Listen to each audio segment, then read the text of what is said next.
Hello and welcome to my YouTube channel my classroom. आज हम class 6 की history का चैप्टर 10 व्यापारी राजा और तीर्थयात्री करेंगे। इस चैप्टर में हम कुषाणों के बारे में पढ़ेंगे। ये चैप्टर हमारा पोस्ट मॉडर्न का है। पोस्ट मॉडर्न की ये विशेषता रही कि इस टाइम पे व्यापार बहुत तेज़ी से चलता था, बहुत फैला था। लोग कुछ सामान लेकर आते थे और लेकर जाते थे। व्यापारी एक स्थान से दूसरे स्थान पर सामान को लेकर जाया करते थे, लेकर आया करते थे। और इन सारी बातों की जो जानकारी थी वो हमें कॉइन से और पॉटरी से मिलती है। हमारा फर्स्ट टॉपिक है व्यापार और व्यापारी की जानकारी। दक्षिण भारत सोना, मसाले, खास तौर पर काली मिर्च तथा कीमती पत्थरों के लिए प्रसिद्ध था।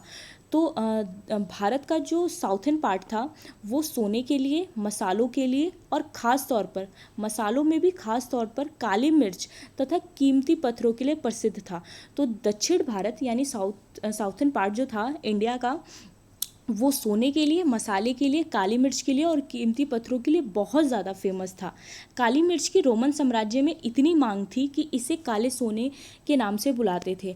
तो जो हमारा काली मिर्च था उसे रोमन साम्राज्य में इतनी इसकी डिमांड थी कि इसे काला सोना यानी ब्लैक गोल्ड भी कहते थे। वो लोग काली मिर्च के बदले में काफ़ी बड़ी मात्रा में गोल्ड की कॉइन्स दिया करते थे इंडिया को। व्यापारी इन सामानों को समुद्री रास्ते, जहाज़ों और सड़कों के रास्ते रोम पहुंचाते थे। तो जो व्यापारी थे वो सामानों को ले जाने के लिए समुद्री रास्तों का सहारा लिया करते थे या फिर सड़कों के रास्ते भी वो एक जगह से दूसरी जगह ले जाते थे। दक्षिण भारत में ऐसे अनेक रोमन सोने के सिक्के मिले हैं। इससे यह अंदाज़ा लगाया जाता है कि उन दिनों रोम के साथ बहुत अच्छा व्यापार चल रहा था। तो उस टाइम पे बहुत बड़ी संख्या में जो रोमन के सिक्के थे वो दक्षिण भारत में मिले हैं। तो इससे पता चलता है कि कितनी ज़्यादा तेज़ी से व्यापार फैला था और व्यापार कितना अच्छा चल रहा था, क्योंकि रोमन के सिक्के खुद ब खुद तो चल के दक्षिण भारत नहीं आएंगे। उनके जो व्यापारी थे सामान खरीदने के लिए उसे दक्षिण भारत में लेके आया करते थे। उसके बदले में वो यहाँ से सामान लेके जाया करते थे और सिक्के देते थे लोगों को। तो काफ़ी बड़ी मात्रा में दक्षिण भारत में ये जो सिक्के थे, रोमन के सिक्के, सोने के सिक्के, वो मिले हैं। ठीक है। व्यापारी ने कई समुद्री रास्ते खोज निकाले। इनमें से कुछ समुद्र के किनारे चलते थे, कुछ अरब सागर और बंगाल की खाड़ी पार करते थे। नाविक मानसून हवा का फ़ायदा उठाकर अपनी यात्रा जल्दी पूरी कर लेते थे। तो जो व्यापारी थे उन्होंने समुद्री रास्ते खोज निकाले थे अपने व्यापार के लिए। इसके अलावा वो सड़कों से भी आया जाया करते थे। वो लोग कुछ अरब सागर और बंगाल की खाड़ी पार करते थे। इसके अलावा वो नाविक जो हुआ करते थे वो मानसून की हवाओं का भी फ़ायदा उठाया करते थे अपनी यात्रा को, अपने ट्रैवल को पूरा करने के लिए।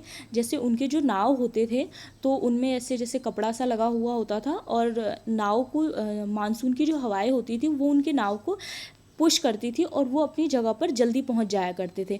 तो उन्होंने इसका भी सहारा लिया था, इसे एक अच्छी अपॉर्चुनिटी के रूप में लिया था। तो मानसून की जो हवाएं थी उसका बहुत ज़्यादा फ़ायदा उठाया था उन लोगों ने अपने व्यापार के लिए। वे अफ्रीका या अरब के पूर्वी तट से इस उपमहाद्वीप के पश्चिम तट पर पहुंचना चाहते थे, तो दक्षिण पश्चिम मानसून के साथ चलना पसंद करते थे। इन लंबी यात्राओं के लिए मजबूत जहाज़ों का निर्माण करवाया जाता था, क्योंकि आने में समय लगता था तो जो यात्राएं होती थी वो लंबी हो जाया करती थी, इसीलिए वो मजबूत जहाज़ों का निर्माण करवाया करते थे। ठीक है। समुद्र तट से लगे राज्य। उपमहाद्वीप के दक्षिण भाग में बड़ा तटीय प्रदेश है। इनमें बहुत से पहाड़ और नदी के मैदान हैं। नदियों के मैदानी इलाकों में कावेरी का मैदान सबसे उपजाऊ है।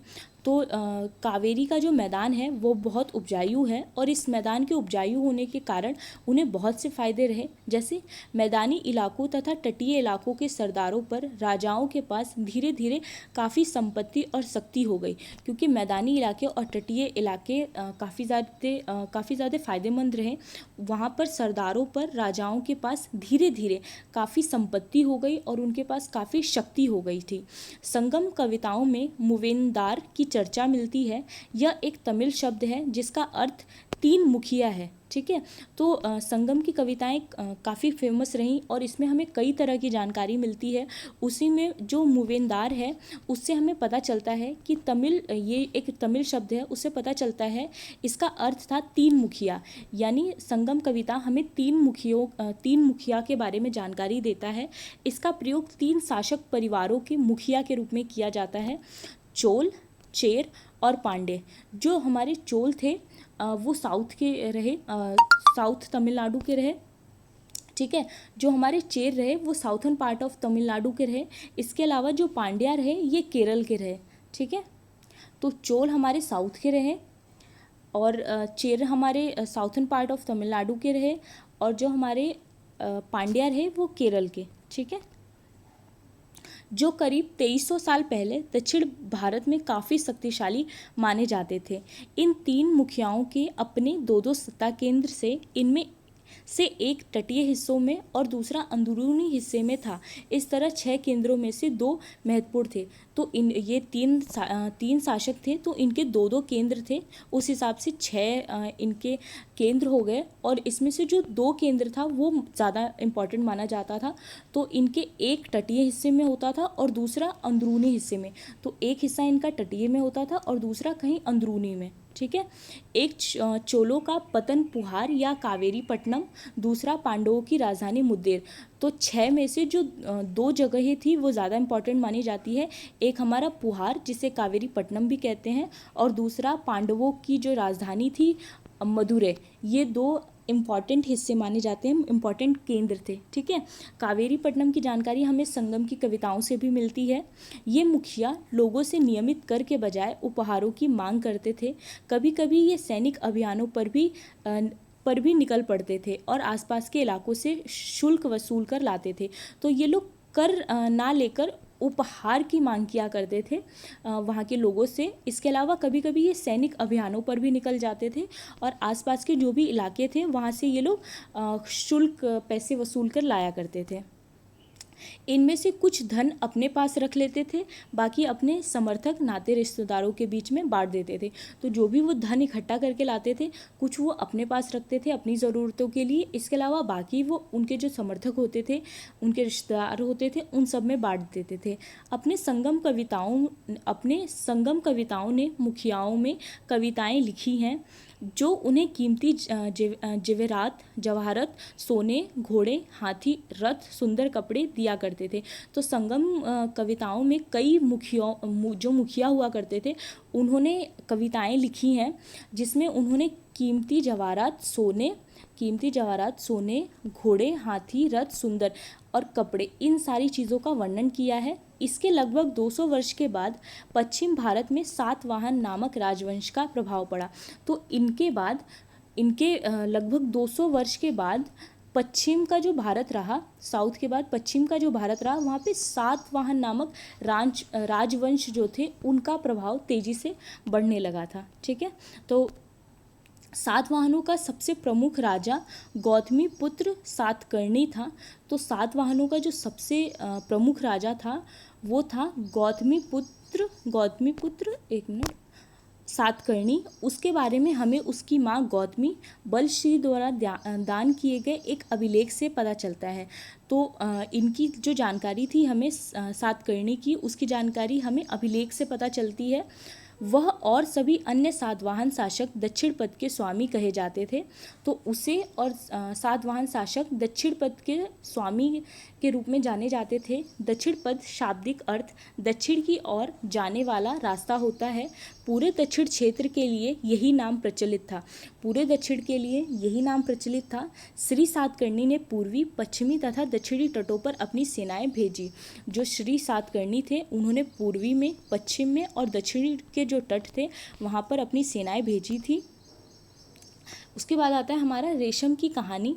रेशम भी उस समय व्यापार का एक महत्वपूर्ण पार्ट रहा। कीमती चमकीले रंग और चिकनी मुलायम बनावट की वजह से रेशमी कपड़े अधिकांश समाज में बहुमूल्य माने जाते हैं। रेशमी कपड़ा तैयार करना एक जटिल प्रक्रिया है।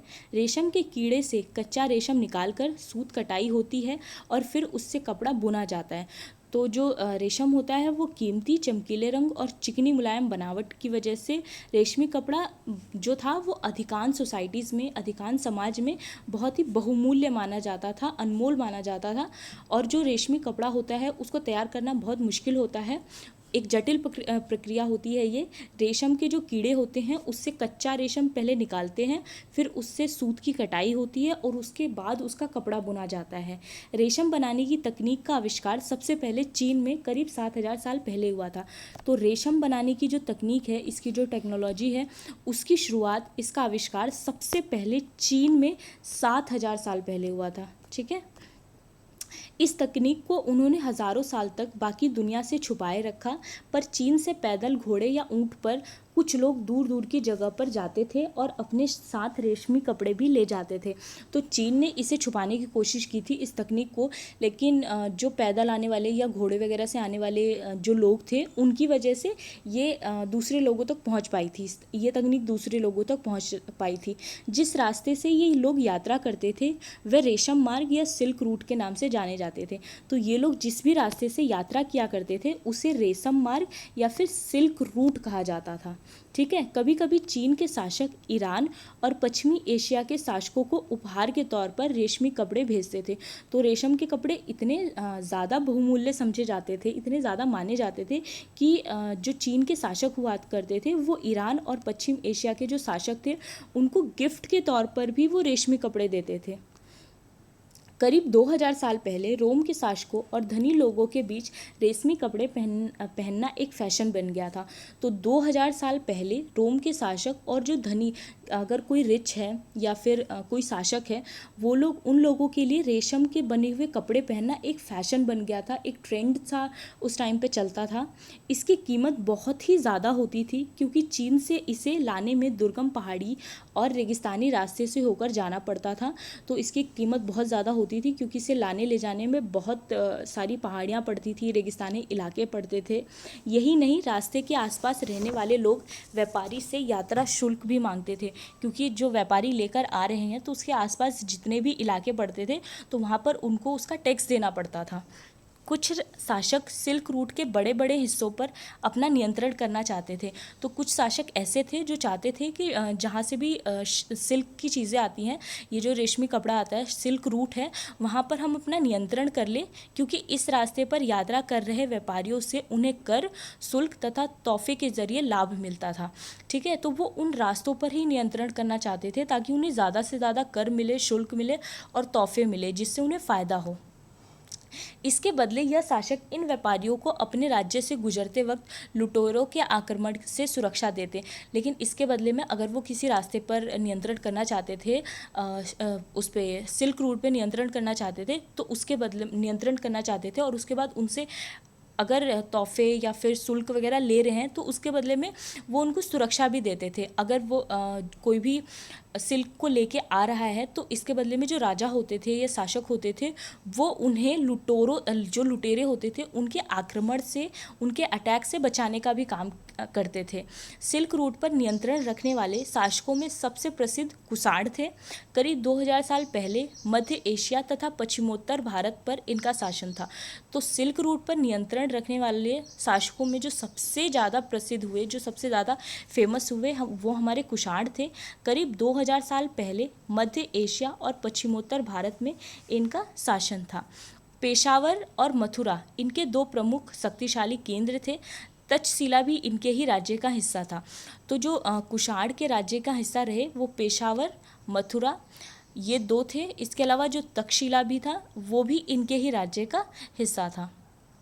उनके शासन काल में ही सिल्क रूट की एक शाखा मध्य एशिया से होकर सिंधु नदी के मुहाने के पत्तनों तक जाती थी। फिर यहाँ से जहाज़ों द्वारा रेशम पश्चिम की ओर रोमन साम्राज्य तक पहुँचता था। ठीक है। तो इनके टाइम पर ही जो सिल्क रूट की एक शाखा थी, एक ब्रांच था, वो मध्य एशिया से होकर सिंधु नदी के वहाँ तक जाती थी। फिर यहाँ से जहाज़ों द्वारा, फिर वहाँ पर पहुँचने के बाद जहाज़ों से रेशम पश्चिम की ओर रोमन साम्राज्य तक पहुँचता था। इस उपमहाद्वीप में सबसे पहले सोने के सिक्के जारी करने वाले शासकों में कुछ आए थे। सिल्क रूट पर यात्रा करने वाले व्यापारी इनका उपयोग किया करते थे। बौद्ध धर्म का प्रचार, उसके बाद हमारा एक बौद्ध धर्म का प्रचार आता है कि कुषाणों का सबसे प्रसिद्ध राजा कनिष्क था। उसने करीब 1900 साल पहले शासन किया था। कुषाणों के सबसे प्रसिद्ध राजा रहे कनिष्क। उन्होंने 1900 साल पहले शासन किया था। उसने एक बौद्ध परिषद का गठन किया जिसमें एकत्र होकर विद्वान महत्वपूर्ण विषयों पर विचार विमर्श करते थे। तो जो ये थे कनिष्क थे, वो बौद्ध को बहुत ज़्यादा मानते थे, उनकी शिक्षा को बहुत ज़्यादा मानते थे। तो उन्होंने एक ऐसा परिषद बनाया था जहाँ पर सारे जो महत्वपूर्ण विषय होते हैं उसके ऊपर चर्चा की जाती थी विद्वानों के द्वारा। बुद्ध की जीवनी, बुद्ध चरित्र के रचनाकार कवि अश्वघोष कनिष्क के दरबार में रहते थे। तो जो बुद्ध चरित्र था, बुद्ध चरित्र लिखा गया था अश्वघोष के द्वारा। तो बुद्ध चरित्र, बुद्ध के ऊपर लिखी गई ये जीवनी थी, उसे अश्वघोष के द्वारा लिखा गया था, जो कि कनिष्क के दरबार में रहा करते थे। ठीक है, तो कनिष्क के दरबार में रहने वाले अश्वघोष ने बुद्ध चरित्र लिखा है। बहुत इंपॉर्टेंट क्वेश्चन है ये। अश्वघोष तथा अन्य बौद्ध विद्वानों ने अब संस्कृत में लिखना शुरू कर दिया था। तो अश्वघोष तथा अन्य बौद्ध के जो थे उन लोगों ने इसे संस्कृत में लिखना शुरू कर दिया था। इस समय बौद्ध धर्म की एक नई धारा महायान का विकास हुआ।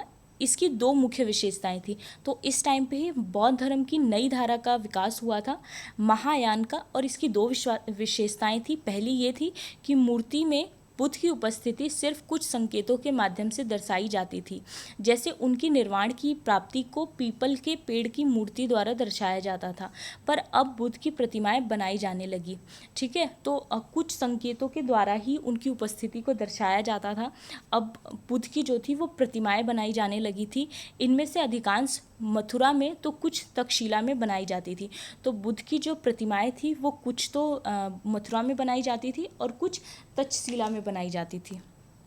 दूसरा परिवर्तन था बोधिसत्व में आस्था को लेकर आया। बोधिसत्व उन्हें कहते हैं जो ज्ञान प्राप्ति के बाद एकांतवास करते हुए ध्यान साधना कर सकते थे। तो बोधिसत्व में भी बहुत से लोगों की आस्था आ गई थी। और बोधिसत्व का मतलब होता है ज्ञान प्राप्ति, यानी किसी को जब ज्ञान की प्राप्ति हो जाती है तो उसके बाद जब वो एकांतवास करते हुए ध्यान साधना करते हैं। ठीक है, लेकिन ऐसा करने के बजाय वह लोगों को शिक्षा देने और मदद करने के लिए सांसारिक परिवेश में ही रहना ठीक समझने लगे। उन लोगों ने ये समझा कि मतलब ऐसा करने के बजाय हमें लोगों को शिक्षा देनी चाहिए, इसके प्रति जागरूक करना चाहिए, लोगों की मदद करनी चाहिए, ऐसे काम करने चाहिए। धीरे धीरे बोधिसत्व की पूजा काफ़ी लोकप्रिय हो गई और पूरे मध्य एशिया और बाद में कोरिया तथा जापान तक फैल गई। तो बोधिसत्व की जो पूजा थी वो कोरिया तथा जापान तक भी फैली थी। बौद्ध धर्म का प्रसार और दक्षिणी भारत में हुआ। बौद्ध धर्म का प्रचार बहुत ज़्यादा दक्षिणी भारत में हुआ, जहाँ बौद्ध भिक्षुओं के रहने के लिए पहाड़ों में दर्जन गुफाएं खोदी गई। तो बौद्ध के जो भिक्षु होते थे वो अपने रहने के लिए पहाड़ों में मतलब गुफाएं बना लिया करते थे। हमने बौद्ध वाले चैप्टर में इसे देखा भी था। तो ठीक है, तो इनमें से कुछ गुफाएं राजा और रानियों के आदेश पर बनाई गई थी, कुछ व्यापारियों तथा कृषकों द्वारा। इनमें से ज़्यादातर गुफाएं पश्चिमी घाट के दलों के पास बनाई गई थी।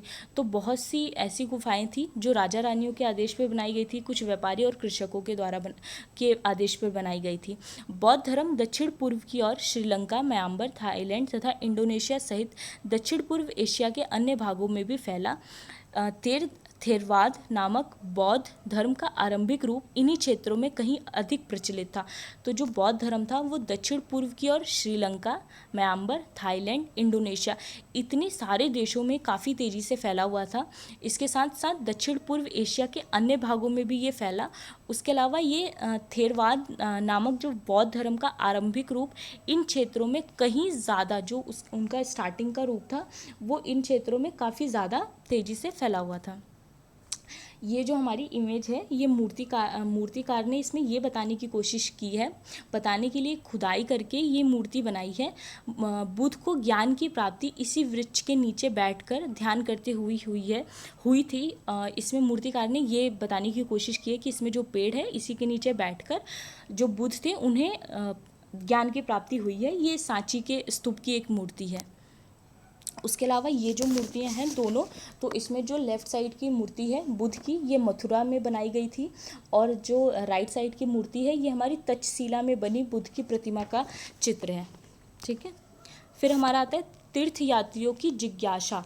तो जो तीर्थयात्री होते हैं, तीर्थयात्री उन्हें कहते हैं, तीर्थयानी यानी वो स्त्री या पुरुष होते हैं जो प्रार्थना के लिए पवित्र स्थानों की यात्रा करते हैं। ठीक है, तो प्रार्थना करने के लिए जब कोई भी स्त्री हो या पुरुष हो वो अलग अलग स्थानों की यात्रा करते हैं तो उन्हें हम तीर्थयात्री कहते हैं।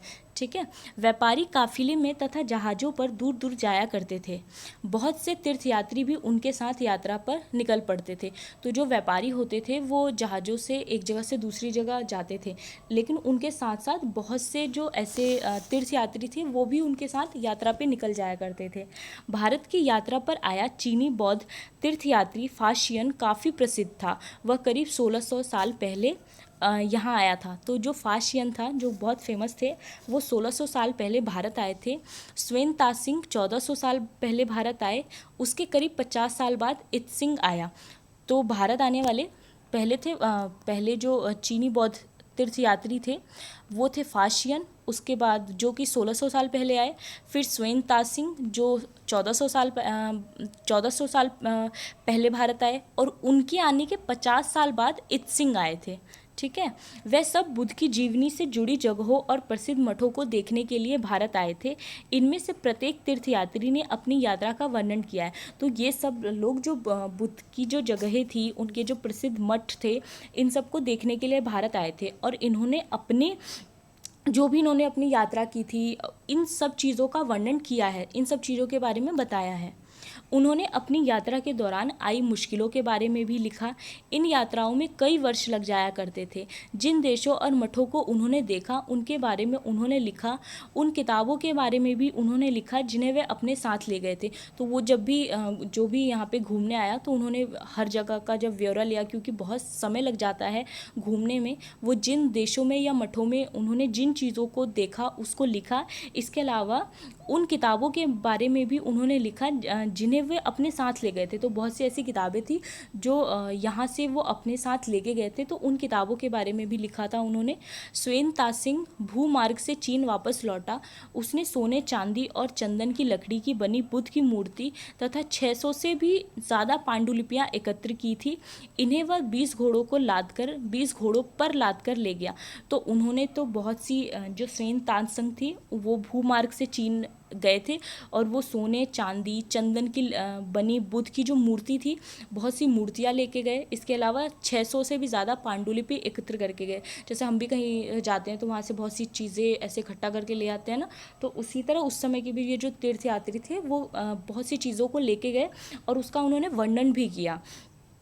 50 पांडुलिपियाँ उस समय खो गई जब सिंधु नदी पार करते हुए उसकी नाव पलट गई। अपने जीवन की बाकी हिस्सा उसने बची हुई पांडुलिपियों का संस्कृत से चीनी अनुवाद करने में लगा दिया। तो क्योंकि पांडुलिपियाँ जो थी वो संस्कृत में लिखी हुई थी, तो बहुत सी पांडुलिपियाँ तो उससे खो गई थी, लेकिन बाकी जो बची थी उसको उन्होंने संस्कृत से चीनी भाषा में अनुवाद करने में अपना जीवन लगा दिया था। भक्ति की शुरुआत इस टाइम पे ही भक्ति की भी शुरुआत हो गई थी।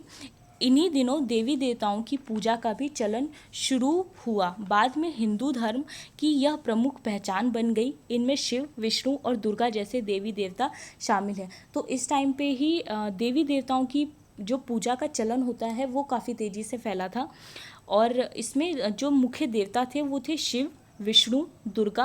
ये जो देवी देवता थे ये महत्वपूर्ण माने जाते थे, इनकी पूजा की जाती थी। इन देवी देवताओं की पूजा भक्ति परंपरा के माध्यम से की जाती थी। भक्ति उस समय काफ़ी लोकप्रिय परंपरा बन गई। किसी देवी या देवता के प्रति श्रद्धा को ही भक्ति कहा जाता था। तो किसी देवी के प्रति, किसी देवता के प्रति जब हमारे मन में भक्ति होती थी, श्रद्धा होती थी, तो उसे भक्ति कहा जाता था। किसी के प्रति जब समर्पण होता था, ठीक है, तो इसे भक्ति का नाम दिया गया। भक्ति का पद सबके लिए खुला था, चाहे वह धनी हो या गरीब, ऊंची जाति का हो या नीची जाति का, स्त्री हो या पुरुष। भक्ति मार्ग की चर्चा हिंदुओं के पवित्र ग्रंथ भगवत गीता में की गई है। तो भक्ति का जो पद था वो सबके लिए खुला हुआ था, चाहे गरीब आदमी हो, अमीर हो, स्त्री हो, पुरुष हो, सबके लिए। और भक्ति के बारे में, भक्ति के मार्ग के बारे में कि क्या इसके रास्ते हैं, इन सब चीज़ों के बारे में हमें भगवत गीता से पता चलता है। भगवत गीता जो है वो महाभारत का एक हिस्सा है, एक पार्ट है। इसमें भगवान कृष्ण अपने भक्तों और मित्र अर्जुन को सभी धर्मों को छोड़कर उनकी शरण में आने का उपदेश देते हैं। इसमें कृष्ण ने जीवन को जीने की बहुत सी अच्छी बातें बताई हैं, मुश्किलों से निपटना, मतलब कैसे उनका सामना करना है, इसके बारे में बताया है। उन्होंने बताया है कि कैसे जो भक्त हैं उन्होंने अपने भक्तों को और अर्जुन को सभी धर्मों को छोड़कर ये बोला है कि वो उनकी शरण में आ जाएं, उपदेश को सुने, क्योंकि केवल कृष्ण ही है अर्जुन को, क्योंकि एक कृष्ण ही है जो अर्जुन को सारी बुराइयों से मुक्ति दिला सकते हैं। ठीक है। पूजा का यह रूप धीरे धीरे देश के विभिन्न भागों में फैलने लगा। भक्ति मार्ग अपनाने वाले लोग आडंबर के साथ पूजा पाठ करने के बजाय ईश्वर के प्रति लगन और व्यक्तिगत पूजा पर जोर देते थे। तो इसमें जो भी लोग लगते थे, इस भक्ति मार्ग पे जो भी लोग चलते थे, तो वो लोग आडंबर वगैरह नहीं करते थे। वो लोग पूजा पाठ करने के बजाय वो लोग ईश्वर के प्रति अपनी लगन को दिखाते थे और व्यक्तिगत पूजा किया करते थे अपनी अपनी। भक्ति मार्ग अपनाने वालों का यह मानना है कि अगर अपने आराध्य देवी या देवताओं को सच्चे मन से पूजा की जाए, जो भी उनके देवी या देवता होते हैं, अगर सच्चे मन से उनकी पूजा की जाए तो वह उसी रूप में दर्शन देंगे जिसमें भक्त उन्हें देखना चाहते हैं। तो अगर पूरे मन से अगर हम अपने देवी या देवता की पूजा करते हैं तो वो हमें उसी रूप में दिखेंगे जैसे हम उनको देखना चाहते हैं। इसीलिए आराध्य देवी या देवता मानव के रूप में भी हो सकते हैं या फिर सिंह, पेड़ या अन्य किसी भी रूप में। तो लोग मानते थे कि जो हमारे देवता हैं, देवी या देवता हैं, वो किसी भी रूप में हो सकते हैं। वो मानव के रूप में भी हो सकते हैं, सिंह के रूप में भी हो सकते हैं, पेड़ या अन्य किसी भी रूप में हो सकते हैं। ठीक है। जैसे जैसे इस विचार को समाज द्वारा स्वीकृति मिलती गई, कलाकार देवी देवताओं की एक से बढ़कर एक मूर्तियां तैयार करने लगे। देवी देवताओं का विशेष सम्मान होता था। तो जैसे जैसे इस कॉन्सेप्ट को समाज ने समझा, सोसाइटी ने समझा, वैसे वैसे जो कलाकार थे, जो मूर्तिकार थे, उन्होंने देवी देवताओं की एक से बढ़कर एक मूर्ति बनाई। ठीक है। जैसे कि यहाँ पर एक मतलब मूर्ति दी हुई है, ये वराह के रूप में विष्णु जी हैं। ठीक है। इसीलिए विशेष जगह पर ही उनकी मूर्तियों को रखा जाता था। इन स्थानों को मंदिर कहते थे। तो जो मूर्तियाँ होती थी उन्हें कुछ खास जगहों पर ही रखा जाता था, और जहाँ पर भी मूर्ति रखी जाती थी उसे हम मंदिर कहा करते थे। ठीक है। Thank you so much.